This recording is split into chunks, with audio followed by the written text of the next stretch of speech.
of all of these folks then, let's take a look at the nation. How many people actually have this disease, whether diagnosed or not? How prevalent is the disease Our itself? prevalence at the National Osteoporosis Foundation shows that about 10 million Americans have osteoporosis. 1 in Those 30. over the age of 50, yeah. And then another 44 million have low bone mass. Okay. So 54 million Americans should be concerned about their bone health.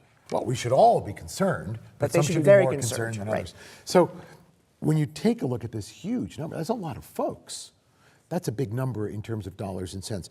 What's the economic burden here? How much is it costing us? There is a huge economic burden when we think about this. In 2018, and we actually published a recent paper looking at what are the costs now and what are the projected costs over the next number of years, because that's clearly a concern when we're talking about these kind of prevalence rates. So over $50 billion currently annually when you take into account all direct and indirect costs. And if we do nothing to stem the tide with this microsimulation model that we used, by 2040, it's estimated we'll be at about $95 billion a year. That's federal government kind of money, $1 billion. That's a lot of money, And no matter how you slice that. Can you sort of break this down? How much of this is because people fracture? And how much of this is the comorbidities of osteoporosis all taken together? Most of what we're looking at when we talk about cost is related to fracture. Okay. Fracture-related costs, some of the largest of which follow hip fractures.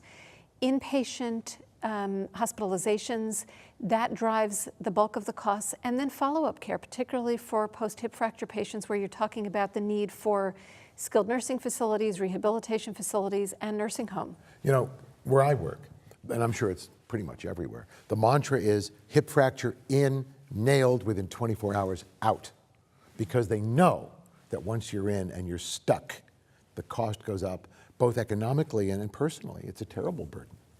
So Peter, what we need to make sure that those hip fractures get is a medical risk evaluation, and they get something after their hip surgery. So when I say out, you say out, but follow them. Absolutely. Don't just kick them out the door. Absolutely. And getting back to the prevalence, there are more fractures annually related to osteoporosis in this country than new incidences of invasive breast cancer diagnoses and combined cardiovascular events.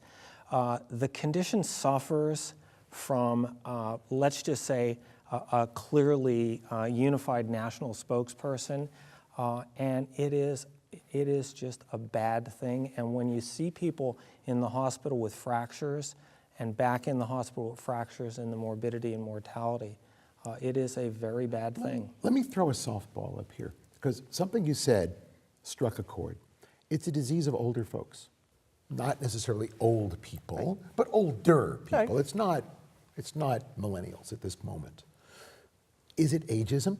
Are people, they don't want to just talk about folks as they get to 50, 60, 70? Well, we've actually been looking at that and talking about some of the programs that we could do to raise awareness about this. And I don't think it is a little bit of a stigma of the people not wanting to admit when they're older that they have osteoporosis. Well, I'm not going to get it up. That's an old person's disease, or that's what they think. And we've done a lot of work to try to reverse that. And so, for instance, as we talked about with the peak bone mass, it's really a pediatric disease that manifests itself as you age, because if you do not build peak bone mass by the time you're 20, you are going to have issues later on in life. So I think, again, looking at that spectrum is a little bit different. It sounds to me like it's like you better get your IRA going when you're 20. That's it. Because when you're 70, you're not going to eat. But that's a really good analogy. We use that bank analogy all the time. You have to put in the good nutrition, the exercise, all of those things to build your bank when you're younger, and then that's going to try to sustain you, the rest of your life and make sure that your skeleton stays strong. 20-year-olds are eating ramen and Twinkies. Right.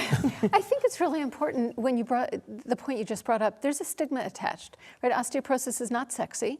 As George Burns once said, you can't help getting older, but you don't have to get old. Fractures make you old.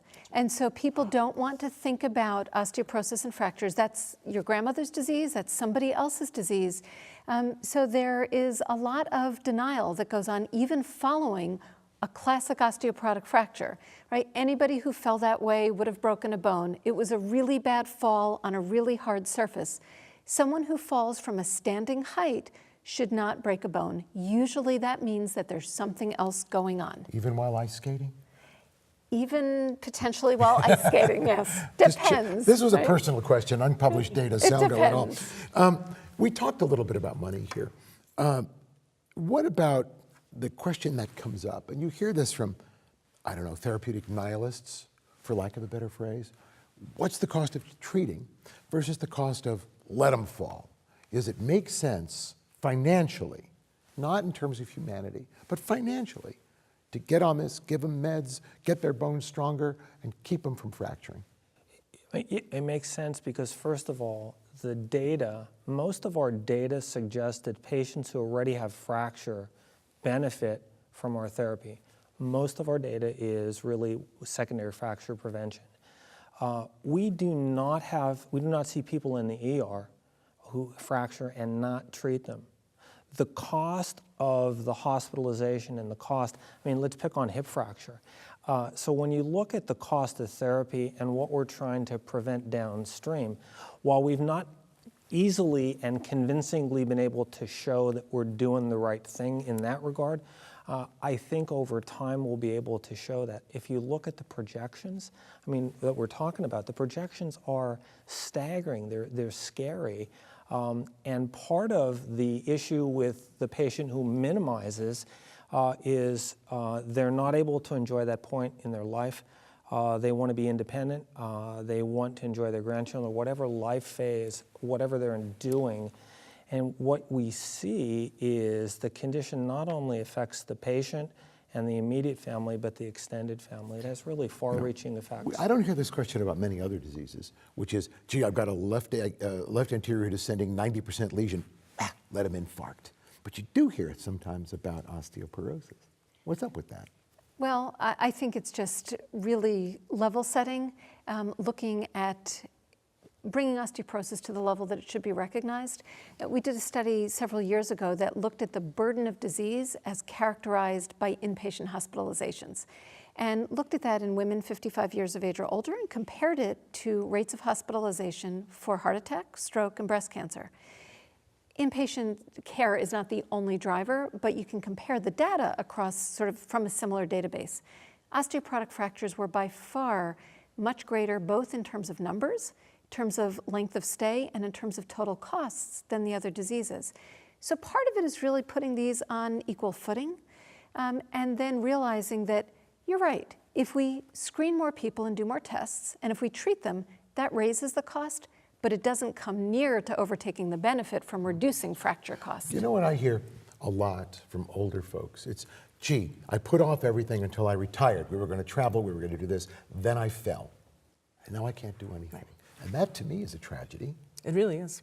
And it can be prevented. And again, we're treating to 100 now. At least that's what all my doctors tell me. So if we are, then we need to make sure that that's a mobile and independent life, as Andrea said.